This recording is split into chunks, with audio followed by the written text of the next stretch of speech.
Hello and welcome to the Checkpoint Audio, or the Checkpoint Audios. I'm joined by Steve Boxer. Hello, Steve. Hi. Now, we've been playing an RPG game, The Outer Worlds, which is on the front cover. It's pretty impressive, isn't it? I absolutely love it. It's one of the best RPGs I've played for years. Obviously, there are different types of RPGs, so it's if you had to describe it, you'd say it's a Fallout style RPG in Yeah. that it's first person and very steampunk and also sort of shooting based. But as in fact in the magazine we have an interview with the two co-directors of the game, Tim Kaine and Leonard Boyarsky, and they are in fact two of the guys who made the original Fallouts, which I Yeah. think came out in about 1997, Yeah. the top-down one. Yeah. So it has that pedigree, but I've been absolutely loving it, and obviously we thought it was so good that we put it on the cover. Yeah, you're right. I mean, Boyarsky comes from a good pedigree in Blizzard, I think, and so there's a lot of this kind of elemental stuff that when I say elemental, I mean elemental in the environment stuff that we don't really see the depth of anymore. Even in RPGs don't feel the same as they used to. They used to be these kind of big sprawling adventures, didn't they, with kind of multiple story arcs and different ways that you can do it. And there are very few games that do that now. Well, I mean, you still expect your RPGs to be big and meaty, and the world certainly doesn't disappoint in that respect. But I mean, in recent years, a lot of developers in general have been concentrating on sort of building giant open worlds, which can sometimes feel as though they're sort of underpopulated. Whereas one thing that really struck me about the Outer Worlds is it keeps everything sort of tight and focused, and it's not actually an open world game, No. but it's set in a whole solar system really, with various planets, and on those planets there are sort of walled cities. So you sort of transition from the environment into the city and so on. So it's quite sort of compartmentalized, but that approach means they can fill it up with like interesting stuff at every turn. Yeah. And that's something I thought was really good about the game. But yeah, it's certainly very meaty and has a great storyline. The writing is absolutely fantastic. Kane and Boyarsky were telling me that one of their biggest influences was Futurama, Right. but also it's easy to detect in the art direction in particular influences from things like sort of 1950s sci-fi comics like Dan Dare and the Eagle and so forth. It's a bit like sort of, I don't know, Flash Gordon, I suppose, Yeah. made into a game. Well, I But mean, let's talk a little yeah. bit about the kind of the game mechanic itself, because as we're talking, people are obviously watching this gameplay video.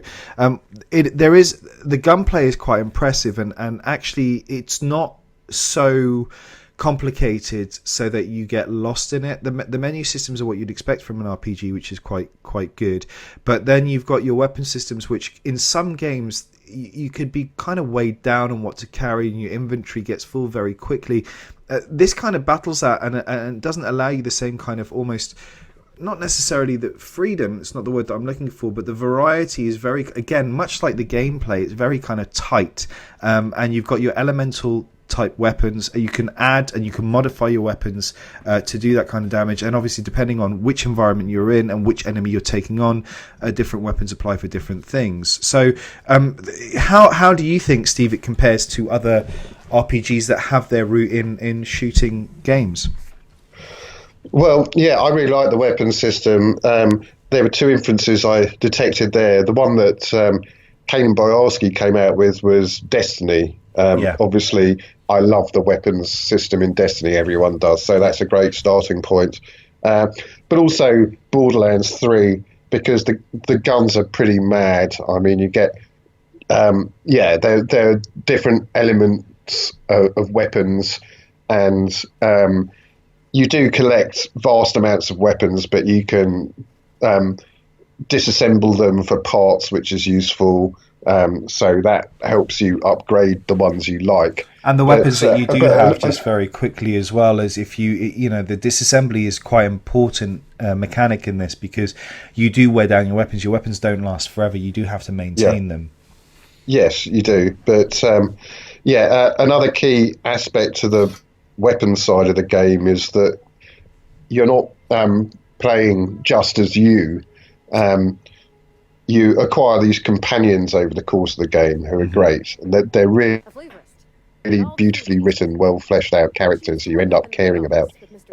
But each of those has slightly different skills, so you can kit them out with exotic weaponry that suits them, and so you can have, for example, someone sort of wielding a grenade launcher or whatever. But obviously there's a tactical element, because you come across sort of weird, outlandish animals, and but also robotic enemies. So you need sort of different types of weapons to take down different types of enemies. So you can, for example, swap companions in. You can take 2 of them with you into any firefight. So that's an element. But there are other aspects to the weapon system. There's a whole, I think there's about 5 or 6 of them, weapons that come with their own quest or mission that they call science weapons, and they're really mad. I mean, one's a shrink ray. So if you shoot, if you've got like a giant enemy, and there are quite a few in the game, and you shoot it with the shrink ray, it will become much more manageable size-wise and take more damage as well. It doesn't sort of shrink for very long. It sort of goes back up to its normal size. But you can combine that with another useful skill that you have that really comes in handy with the shooting, which is a time dilation feature. So you can trigger it as long as it's sort of charged up, and it has a cooldown, and that slows down time for a while. So you can use that, and it doesn't sort of start using up until you start shooting, which is quite a nice little touch. So you can set that going and analyze your enemy, find their weak spot, and then home in on those. And also, obviously, because you've slowed down time, you're sort of getting the jump on them. So there are all sorts of really great mechanics, and the shooting is superb. Yeah, the weight of the guns feels really good, and the way in which you can fire stuff off it. I mean, there are very few games that do that very, very well. But the shooting element is great, and the combat system is very, very good. But I found myself, I don't know about you, but I actually found that I spent probably about 65-70% of my time in menus or in dialogue, and that's really a sign of a good RPG. I don't really play many RPGs. That the idea of RPGs is quite daunting, and for me now anyway, I didn't mind them so much a few years ago. But I found the pace of the Outer Worlds was enough to keep you, and because I think you mentioned the writing was phenomenal, or is phenomenal on it. It keeps you engrossed and engaged. You want to find out what happens next. You want to bring on as many companions as you can. You want to find out what happened to your ship and why it's still in orbit. You want to find out why the mad scientist is kind of wanted and what's going on. And it's very Orwellian. Yes, yeah. I totally agree. It's I mean, for example, the companions. Each companion has their own little mission where they've got something that's bugging them, and they're more or less completely dialogue based. So you're sort of really getting into their psyche and helping them sort their lives out. And those companion missions are almost like little soap operas, which is a great thing to find in a game. But yeah, the dialogue is fantastic. I think it's It's up there with the best dialogue I've found in any game. But also, what you were saying about finding RPGs daunting, I've got to say I don't. There's nothing I look forward to more than a big fat meaty RPG. Yeah, I'm a bit of an RPG head. I love my JRPGs, for example. yeah, yeah, Um, yeah. but um, Kane and Boyarsky also said when I interviewed them that they see themselves as RPG evangelists, and one thing they very consciously set out to do was um, to to make it an RPG which you could get into instantly without having to worry about all the usual sort of screens full of stats and things like that. The sort of perks and skill systems, they're not there at the start. At the start, you're plunged into the story, and then they're sort of slowly introduced. So it has that sort of clever learning curve, if you like. Yeah, I But agree. even when they are introduced, they're much more understandable and generally less daunting than you generally find in RPGs. I mean, JRPGs are usually the worst for that, Oh working yeah, out what I you mean, need you to talk do. about layers But and I still layers of loved it. menus in there, and that's one of the most frustrating things for me is kind of trying to figure out what the menus do, but I think that was key for me is that the Outer Worlds was something that the menu system and there are no the tree, there's no tree as such. Do you know what I mean? It works. You kind of understand what you're spending your skill points on. You understand Yeah, what you're spending your points on. It's very clear when you're setting up your character what kind of character you're setting up. There's none of this class system, or if there is, it's so deep that you don't recognize what it is, because what it wants you to do is play the game how you want to play it, rather than to play the game in a way in which you have to play it in order to do a certain whether you're playing as like an assault class or you're playing as a mage or a healer or whatever it is. It's very, very subtle, and the great thing is that as you acquire these skill points, you can kind of redefine the way in which your character then interacts with the environment, whether that's it through dialogue, whether that's through combat, whether that's through stealth, whatever it is that you're doing. You can almost yeah, tweak it, never ending. It's very clever. yeah. Hacking as well, Yeah, of and course. the whole science element. Yes, but you hit on something there, which is it's very much about creating your character how with the skills that you want that character to have, the way that suits your play style, Yeah. which is quite rare in an RPG. And there really is just one class, which is Space Captain, which is Yeah. what you play. And I mean, yeah, but that kind of sums up the game. I mean, who wouldn't want to be a space captain, sort of, I don't know, Dan Dare or whatever? I And know. that's very much what the game's like. It's very funny. Yeah, some of the dialogue had me in stitches. It's brilliant because it's also pretty satirical.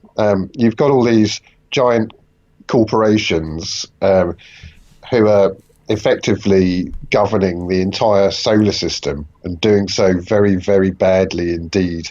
One thing the Outer Worlds does provide is a scathing sort of commentary on when you've got the likes of Google and Facebook and Apple being accused of effectively doing just that. Yeah, And absolutely. yeah, so you're fighting against that the whole time.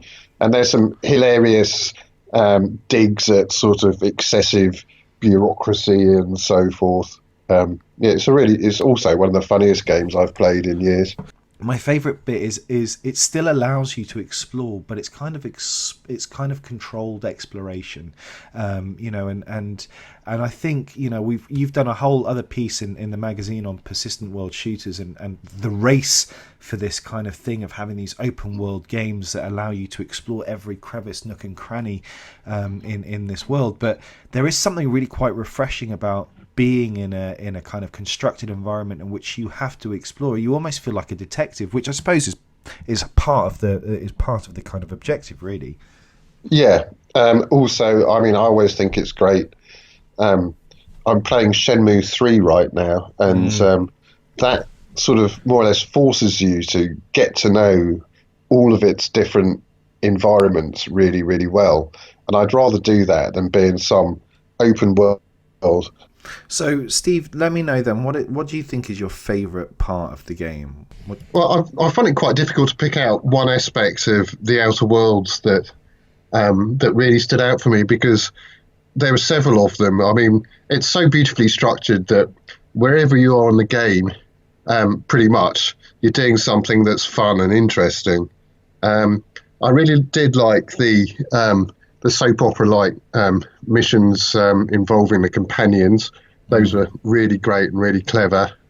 Um, and yeah, there were just so many aspects of it. The whole vibe of it, the sort of steampunk, but very sort of funny and irreverent vibe, was also fantastic.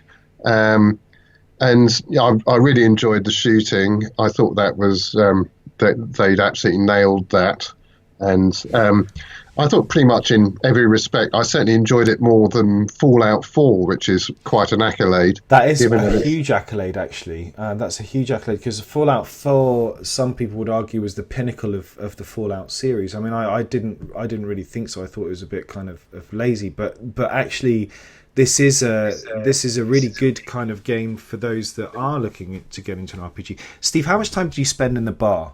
Can I ask you that?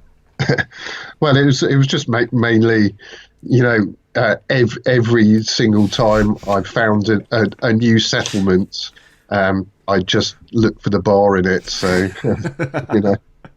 But that's the thing, right? You uncover, this is, I think, this is a sign of a good RPG. Is if you talk to enough people, you kind of understand. You get a real understanding of the area that you're in, and when you come across a mission, if you've already spoken to some people about certain elements of it, it makes making a decision, which is, I think, key for any RPG, making that decision a lot easier for you. And I remember on Edgewater, I had it clear in my mind what I was going to do. I knew who I was going to help, but it threw me because my companion Pavati, I can't remember what her name is, but Pavati, yes, yeah, she's great. She's fun. I love Pavati, but when I'd already made the decision, she made me then question myself about, was I going to do the right thing before I'd finally made the decision? So it does that. It's thought provoking, and I think that's what you need from RPGs, and that's what JRPGs do so well. I think, and we lose some of that, I think, a little bit. Yeah, no, you're right. That's a great aspect of the game as well, because you are presented with these moral dilemmas on pretty much every mission. But yeah, another aspect of it that I really loved, you've just reminded me of, was the potential that is within the Outer Worlds for all sorts of mad double dealing. So you can do missions where you're looking for a particular thing, and when you get it, you can decide not to give it to the person who commissioned you to get it, but to keep it for yourself or to sell it to someone else. And that causes all sorts of strange outcomes. There's actually loads of replay value because you can play the same missions, but have completely different conclusions to them. So, and that actually affects the storyline. So, there's replay value there as well. It is. I mean, I found myself reloading a checkpoint because I pressed the wrong button or chose the wrong thing, and actually, I haven't. It's one of those games that I am going to have to go back and play again through a different kind of, be not the character that I want to be, but the character that I think I should have played, and see how far I get. So it's good. It's excellent. Well, Steve, thank you very much. A great interview, and obviously we'll have more on this as and when. We presume that this is going to be the start of a really good franchise, don't we? Yes, they kept their cards very close to their chests on that front. They wouldn't even tell me about DLC, which was a bit disappointing because, the structure clearly lends itself to DLC. I mean, they could add extra planets, let alone sort of new settlements and so forth. But, Obsidian, the developer, they're not particularly big. They're a sort of mid-sized outfit. And but they've got heritage. Yeah, although they were bought by Microsoft earlier this year, so I think now they have a bit more financial muscle behind them, but no, it's just too good for that to be the only Outer Worlds game. They will definitely make an Outer Worlds 2, but obviously they don't want to put pressure on themselves, so they probably won't talk about it for a good year at the very least. Yes, amazing game, and great write up, and like I say, for those of you that do have the opportunity to get it, do get it. If you're into your RPGs, they're good, and it's one of those games that you can either race through or you can really spend your time. I mean, I don't know how long it's taken you to play through the game, but like I said, I've not even left the second location. I've already sunk 25 hours into the game, so there's enough to do. Yeah, it's definitely one of those games that you want to sort of relish your time playing it. So you do all the side missions and so forth. Actually, my first playthrough, I wanted to see where the story went, so I raced through it, and so I'm now going back and taking a more leisurely approach. Yeah, in the bars. Excellent, Steve. Thank you very much, and thank you for listening. If you have any feedback, obviously do get in touch with us, and we will see you next time.